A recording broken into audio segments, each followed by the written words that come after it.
Looks like we're diving deep into the world of Al Capone today. You sent us a whole stack of info articles, excerpts. Someone's ready to go way beyond those Scarface headlines. There's just something about Capone, right? The name, the image, everyone knows him. But what's really fascinating is all that complexity underneath, you know? Oh yeah, I'm already seeing hints of some Minnesota connections, whispers of secret tunnels. It's gonna get good. See, that's what gets me. Capone was way more than just a gangster. More like a master strategist. He knew how to manipulate his image and his reach. Forget those Chicago speakeasies. His influence went way beyond that. Okay, so let's back it up a bit. We know the name, but how did it all begin? Where did it all start? Brooklyn, 1899, that's where it all began. Born to Italian immigrants, one of 9 kids, no silver spoon for young Al, that's for sure. Yeah, and then he gets expelled from school at 14. Seems like a bit of a, shall we say, disagreement with a teacher. Yeah. All these sources point to a pretty rough upbringing. Well, picture Brooklyn at the turn of the century. Crowded tenements, street gangs ruling every corner. It wasn't just tough, it was basically a training ground for a life outside the law. You know what I mean?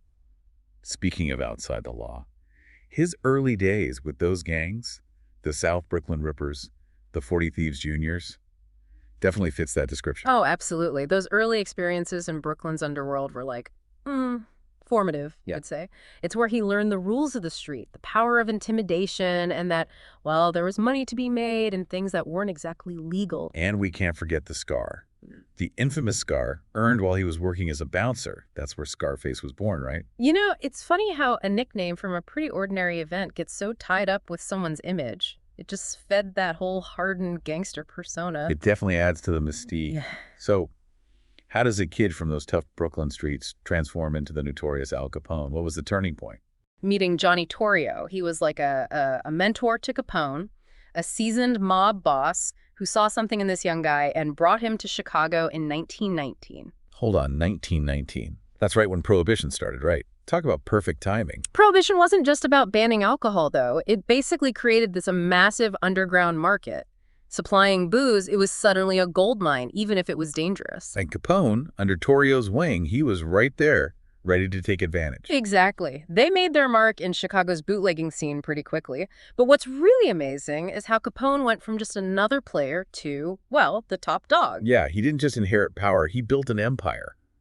How did he pull that off? What was his secret? Brute force was part of it, definitely. But Capone, he was a thinker, almost like a CEO running a huge business. Okay, let's break down this business plan. What were his main strategies? How did he build this thing? First, he took control of that whole illegal liquor market, built this huge network producing, transporting, selling. He basically became the king of booze in Chicago. But it wasn't just about the booze itself, was it? There had to be more to it. You got it. Capone knew that to really thrive, he needed to be untouchable. So he built relationships with law enforcement, politicians, judges, anyone who could help him stay in control. Bribery, intimidation. Sounds like a recipe for some serious corruption. It was. Lots of officials looked the other way, either because they were scared or because, well, they were getting something out of it. And then there's the violence. He wasn't afraid to eliminate his rivals, and he did it brutally. No doubt about it, Capone was ruthless with his enemies. The St. Valentine's Day Massacre, that's a prime example. He wanted to send a message.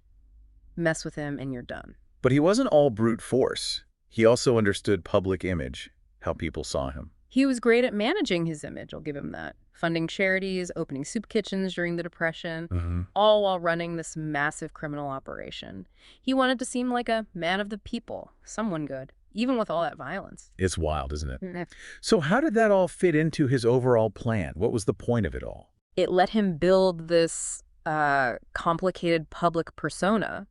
Some people, they saw him as the villain, the ruthless gangster.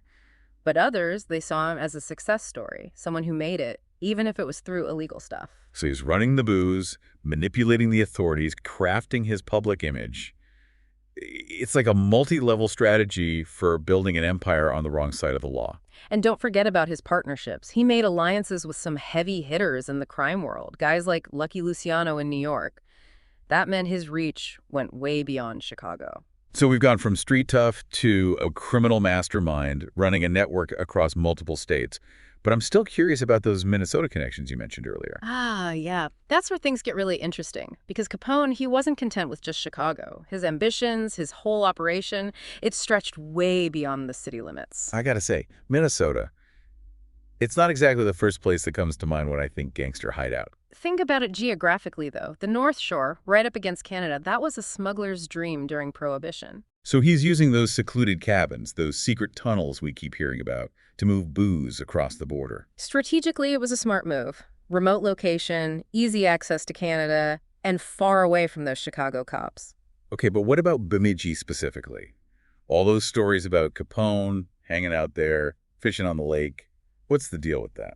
That's where history and myth start to get a little blurry. It's tough to separate fact from fiction with those stories, but boy, do they persist. So what do you make of him? Was Capone actually escaping to the peaceful Northwoods? What do you think? There's something captivating about those stories, even if they're just folklore. They add to the mystery of Capone, this idea that he could blend in, find some peace, even in a place as remote as Bemidji. It really is a story of hubris and irony. This guy who outsmarted the law for years gets taken down not by a shootout or anything like that, but by taxes, by tax forms. And almost poetic, isn't it? All that power, all that violence. And it's the IRS that gets him in the end. So how'd that even happen? How'd they finally get Capone? Well, Elliot Ness and his Untouchables, they couldn't get Capone on any of the bigger stuff, the violence and all that. So they started looking at his money, digging through records, and that's how they built a case for tax evasion. And then, 1931, boom, guilty. It must have been a huge shock, not just to Capone, but to everyone in Chicago. His empire fell apart practically overnight. 11 years in federal prison, a far cry from his fancy lifestyle and all that power he had. What was prison like for Capone? Do we know if he still managed to pull strings from behind bars? Prison was rough. First, he was sent to Atlanta Penitentiary, then later to Alcatraz. And Alcatraz, man, that was a whole other level of tough. He might have tried to keep some control, but it was nothing like when he was running Chicago. Now, I'm seeing here that his health started going downhill in prison. What caused that? Capone had syphilis, and it had been going on for a while. But in prison, it got a lot worse. Developed into neurosyphilis, which messed with both his mind and body. So no daring escapes or running things from his cell? Not quite the Hollywood ending, huh? No, it's more of a tragic ending, really. He was released early in 1939, but by then he was a shell of his former self. Where'd he go after they let him out? Back to his mansion. In Palm Island, Florida, can you imagine that? Going from the cold, brutal Alcatraz to a sunny, luxurious mansion? Yeah, that's a pretty stark contrast. Yes. From ruling Chicago to living in seclusion, dealing with a serious illness. It really shows that even the guys who seem invincible are still human, Capone, he was brought down by the law, sure, but also by his own body failing him. And then in 1947, at only 48, Al Capone dies. What a life. What a story. But why do we still talk about him today? Why is his story still so powerful decades later? He's become this, cultural icon. You see him everywhere. Movies, TV, books, you name it. He's almost a legend now, representing a whole era, a whole type of outlaw. You're right. He's more than just a historical figure. He's a symbol. A bit of what? Exactly. I think it's that mix of ruthlessness and, dare I say, charisma. The guy was a genius strategist, knew how to manipulate people, and he understood the power of image. He made himself both terrifying and kind of fascinating at the same time. And even though Prohibition's long gone, the stories, the legends, they're still around. Why do you think that is? What keeps those stories alive? I think it's because his story hits on something deeper. Our fascination with power, with breaking the rules, with the dark side of what people call the American dream. He's like a representation of both the excitement and the danger of getting ahead no matter what it takes. But amidst all the glamour and the mystery, we can't forget about the victims, all the people who were hurt by his actions. Oh, absolutely. We can't get so caught up in the myth that we forget the real people who suffered because of Capone's reign of terror. Families torn apart, innocent lives lost, a city living in fear. So, taking a step back and looking at his whole life, the rise and fall of Al Capone, what's the main thing we should remember? What's his legacy? It's complicated. He was a product of his time. Society struggling with poverty, inequality, and then Prohibition comes along with all these unintended consequences. He was definitely a criminal, a ruthless one, but also a master manipulator. He knew how to work the system to his advantage. It sounds like his story isn't about glorifying the gangster, but about trying to understand all those complex things that influence people and events. Exactly. It's a cautionary tale. Power corrupts, violence leads to destruction, but it also shows us how important it is to understand what creates these situations where people like Capone can thrive. Okay, let's go back to something that caught my attention. Those Minnesota connections. Why would a Chicago gangster head up to the quiet Northwoods? It all boils down to strategy and opportunity. See, the North Shore, being right next to Canada, was perfect for smuggling booze during Prohibition. So he was using those secluded cabins, the rumored tunnels, all that stuff, to move liquor across the border. Sounds like something out of a movie. It was a smart move. The remote location kept things quiet, and Canada being so close meant there was always a supply of illegal alcohol. And what about Bemidji? All those local stories about Capone fishing, hiding out in lodges. Yeah. How much truth is there to those? It's hard to say, really. There's a ton of folklore about Capone in Bemidji. Some stories say he was there for business. Some say he just wanted a break from the pressure of Chicago. Even if some of it's exaggerated, it's still fun to imagine Capone blending into those quiet Northwoods landscapes. Adds another dimension to him, right? The idea that he could go from the busy, crime-ridden Chicago streets to the peaceful, untouched wilderness. It shows how adaptable he was operating in the shadows, both the notorious gangster and the elusive ghost, you could say. And then there's that whole mystery of his wealth, that empty vault that everyone was so obsessed with. It's like a real-life treasure hunt, even though we know they never found the big payoff. It shows how fascinated we are by those ideas, you know? Hidden fortunes, secret stashes, the romanticized gangster life. The vault might have been empty, but the mystery remains. What happened to all that money? Was there ever any to begin with? It's a question that probably won't ever be answered. Adds to the whole Capone enigma. And that's what makes his story so interesting even today. He's full of contradictions. He reminds us that history is rarely straightforward. He was a criminal mastermind, a killer, but also charismatic, a manipulator who knew how to play the game both in the underworld and in public. He embodies the allure and the danger of the American dream, but twisted by poverty, ambition, and everything that came with Prohibition. It's amazing how, after all this time, we're still trying to figure out Al Capone. Was he a villain, a folk hero, or somewhere in between? That's the question, right? The one that keeps his story so alive. All those contradictions. Brutal gangster, smart businessman, the guy offering soup kitchens while he's ordering hits. It's a lot to unpack. And it's not just historians arguing about it either. Capone's everywhere in pop culture. Movies, books, TV shows.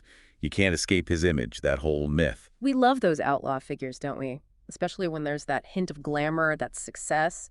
But we got to remember, organized crime, it's not a game. There's a dark side we can't romanticize. Exactly. We can't forget the victims, the violence, the corruption. Capone's rise, it's a dark part of American history, and we need to face it head on. Absolutely. It forces us to look at those uncomfortable truths about ourselves, you know? How ambition can twist, how opportunity can turn bad, and all the consequences that follow. Speaking of those consequences, what do you think Capone's biggest legacy is? What's the thing that stuck with us? It's complicated, like most things with Capone. On the one hand, he's a warning. Shows us how dangerous unchecked power can be, how the chase for money and influence can turn ruthless, destructive even. But like we've been talking about, it's never that simple, is it? Capone wasn't some lone wolf. Prohibition, poverty, all the social unrest. Those things helped him rise to the top. Exactly. It's like a textbook example of how things in society can create opportunities for the wrong people. And Capone, he was a master at spotting those opportunities and taking advantage. So instead of glorifying the gangster, his story actually makes us dig deeper, understand the history, the social stuff going on at the time. Yeah, see Capone as more than just a guy, but as a product of his environment, a snapshot of a specific time in America. We started this deep dive, wanting to go beyond that Scarface image. And I think we did it right. We looked at his childhood, his rise, his fall, even those mysterious Minnesota connections. We uncovered a story about ambition, yeah, but also violence, cunning, and in the end, it's kind of a tragedy. But maybe the most important part, the part we really dug into, was his legacy. That's something people are still thinking about, still debating. So for everyone listening, what do you think? Is Capone a villain, a folk hero, something else altogether? It's a question worth thinking about, especially as you learn more about this fascinating and often unsettling period in history. And who knows, maybe somewhere out there, tucked away, there's still a secret Capone vault waiting to be found. A vault that could unlock even more secrets about this guy. Now that's an image that'll keep the legend alive. Thanks for joining us for this deep dive into Al Capone. Until next time, keep exploring.